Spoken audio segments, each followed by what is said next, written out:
3 black SUVs crawled up the mountain road, their headlights slicing through the snow like blades. The forest should have been silent, but the engines roared, echoing off the ridges. They stopped in a line outside my cabin, doors opening in unison. 6 men stepped out. Black uniforms, shiny badges pinned awkwardly on their chests. But even from my porch, I could tell they weren't real cops. Their stances were too stiff, their gear too cheap, their eyes too nervous. The leader stepped forward, his voice sharp, rehearsed, desperate to sound official. "You've been ordered to take down that fence.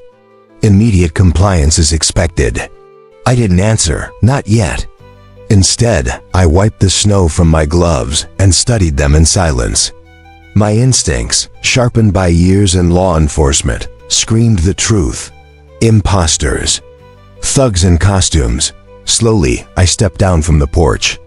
The boards groaned under my boots. The air grew tighter, colder. Their hands twitched toward their holsters as I reached into my coat pocket. For a moment, they thought I was drawing a weapon. Fear flashed in their eyes. But when my hand came back out, it wasn't a gun I held. It was something brighter, stronger, a badge. Not the cheap kind you buy online, the real one. The one I had earned with decades of service. The chief's badge. Their smirks vanished. The leader froze. One of the younger ones whispered, voice trembling, "Chief, he's the chief." And in that instant, the power shifted. They hadn't just walked up to some stubborn old man's cabin. They had stumbled into the lion's den, and the lion was wide awake. To understand that night, you have to know the land, my land. The cabin stood where my grandfather once cut timber, where my father taught me how to fish the creek that sang me awake each dawn. Pine trees rose around it like sentinels, their branches swaying in the mountain wind. This place wasn't just home. It was bloodline. I built the fence myself, post by post, panel by panel. Not to keep anyone out, not for show, just to mark what was ours. Every nail was a promise to my family. Every plank a reminder that we still stood where we belonged. Then the letters started coming, stamped with the seal of the Homeowners Association from the subdivision 2 miles down the road. Bold words on cheap paper. Violation, non-compliance, remove fence immediately. I laughed the first time, tossed it into the wood stove. Made good kindling. Because my cabin, my land, had existed decades before their cookie-cutter houses. Their rules meant nothing here, but power never backs down easy. The letters grew sharper. Threats of fines, talk of liens, even foreclosure. They wanted me gone, or at least bent to their control. And then she came, Karen. Blonde hair sprayed stiff, pearl necklace choking her throat, clipboard in hand like it was a weapon. She stood at the edge of my porch, looking me up and down like I was dirt on her shoe. "This fence is unacceptable," she snapped. "You people think you can just do whatever you want up here." I leaned against the porch rail, coffee mug warm in my hand. "You people?" I asked, voice calm but cutting. Her lips curled. "Don't play games. We both know you don't belong in law enforcement. A man like you, claiming to be a chief, please. If you really had a badge, it was a fake. Men like you don't make it that far." I let the silence stretch, because I'd heard those words before, in different forms, from different mouths. Doubt, disdain, the belief that skin color set the limits of a man's worth. But I didn't argue, didn't shout. I just sipped my coffee and met her gaze, and in that quiet, I made myself a promise. This fence would stand, not just for me, but for every man who had ever been told he didn't belong. The letters didn't stop, they multiplied. Every week, another envelope stuffed in my mailbox. Words typed bold as if ink alone could bend me. Failure to comply will result in daily fines. Lien proceedings will begin immediately. Further violations may result in forfeiture of property. They thought paper could scare me. Thought words printed in bold meant law. But I'd worn the badge too long to be fooled by threats on stationery.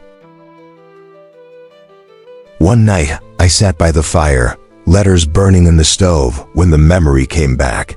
A traffic stop years ago, before I was chief. The look on a driver's face when he saw who pulled him over, a black officer in uniform. The disbelief, the sneer, the muttered words I'll never forget.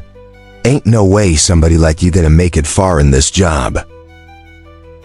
They were wrong then, just like Karen was wrong now. Still, I knew better than to laugh it off. Escalation is predictable. Ignore the noise long enough, and the noise grows teeth. The HOA wasn't just puffing its chest anymore. They were hunting for ways to strike harder. Karen showed up again, this time with 2 board members in tow. They stood at the bottom of my steps like prosecutors at trial. Her voice dripped with venom.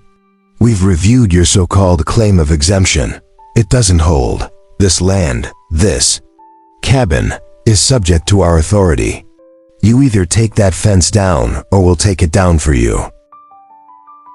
I leaned forward, resting my elbows on my knees. Calm, collected.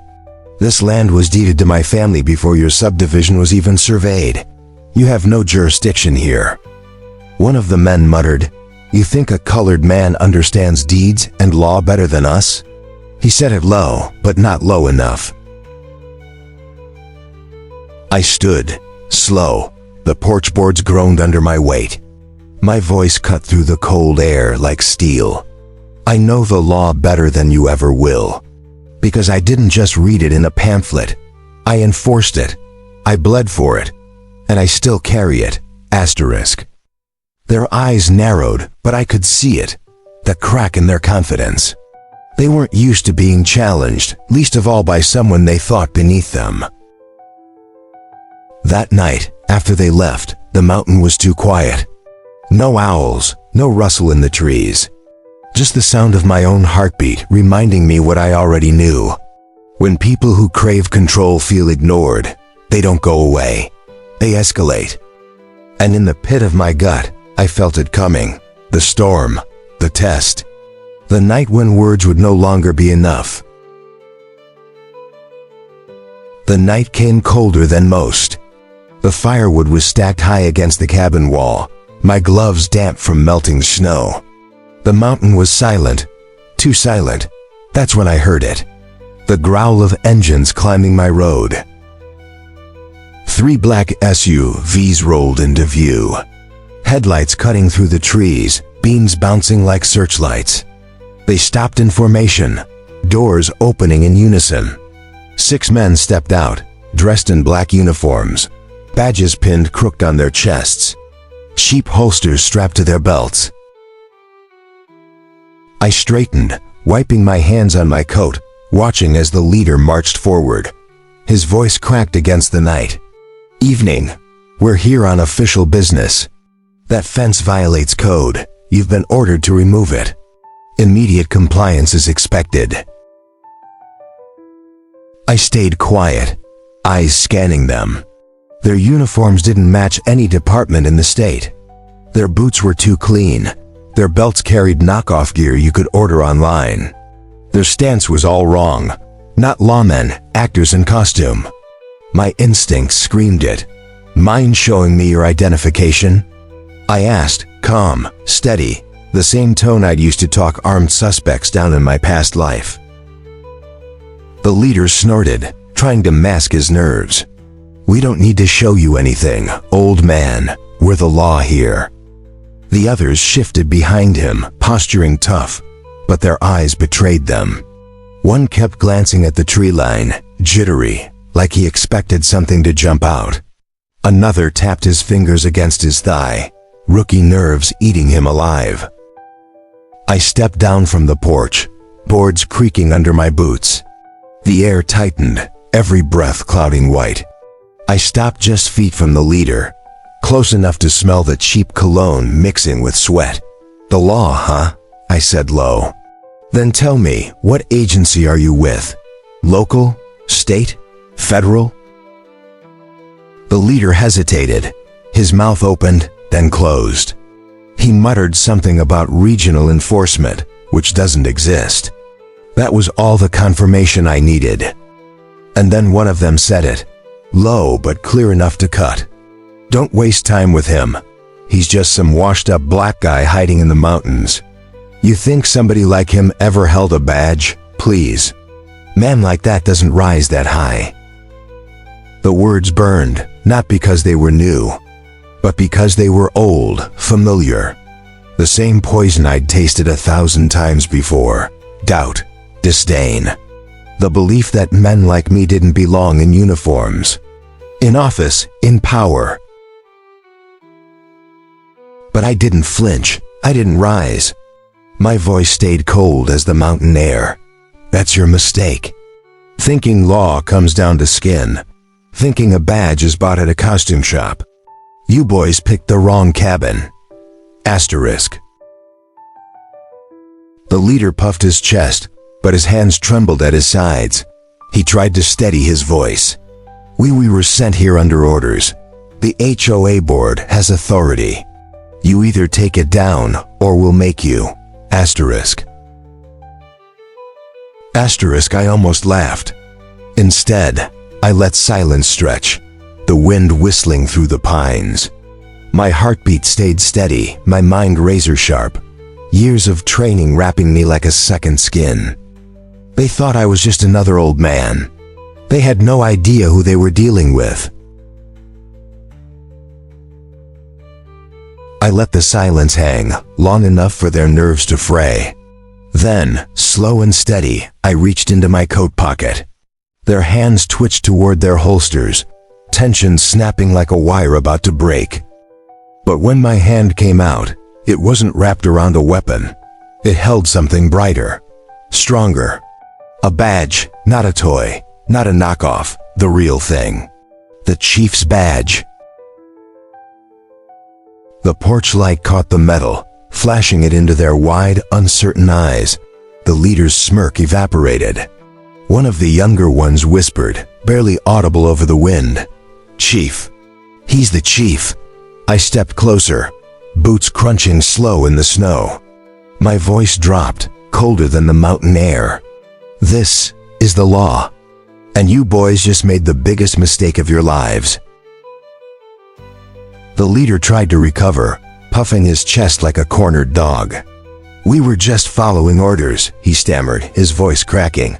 The HOA board, asterisk, I cut him off. That excuse won't save you, not tonight. Their fake authority collapsed in front of me.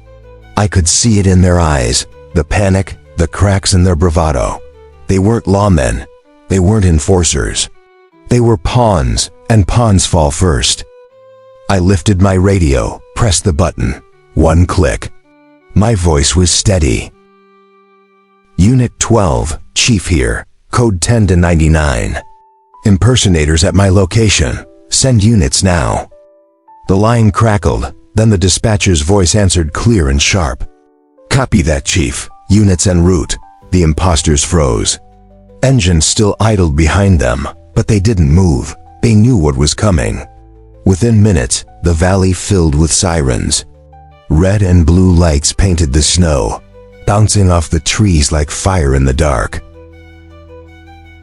Real police vehicles roared up the dirt road. Doors slammed, boots hit the ground, weapons trained. The 6 imposters didn't even fight.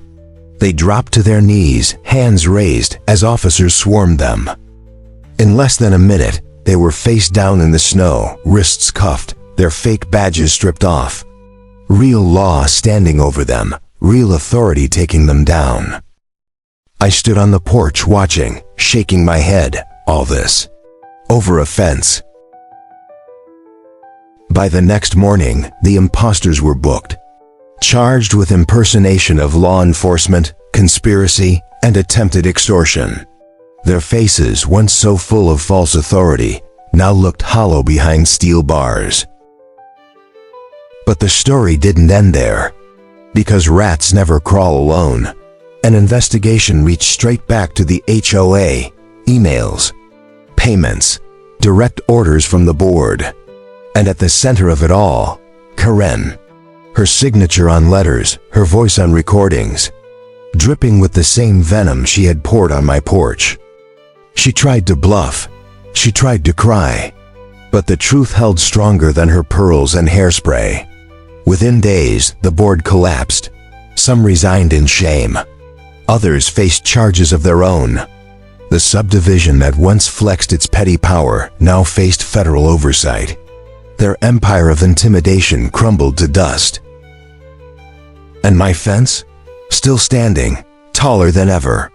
Not just wood and nails, but a line in the snow. A line that said, "This land is ours, and no amount of paper or prejudice will erase it." I walk past it every day, running my hand along the grain. And I remember that night. The SUVs, the fake badges. The fear in their eyes when they realized who they were up against. Asterisk, they thought justice was a costume. That they could buy it, fake it, twist it into a tool for control. But justice isn't bought. Justice is lived, earned, defended. And sometimes, justice doesn't just protect, it teaches. For those men in black and for Kareen, the lesson was carved into the snow that night. Never try to play law against the real thing. Remember this. Don't let anyone tell you where you don't belong. Don't let skin, power, or paper decide your worth. Because truth doesn't bow. And law, real law, carries a weight no imposter can bear.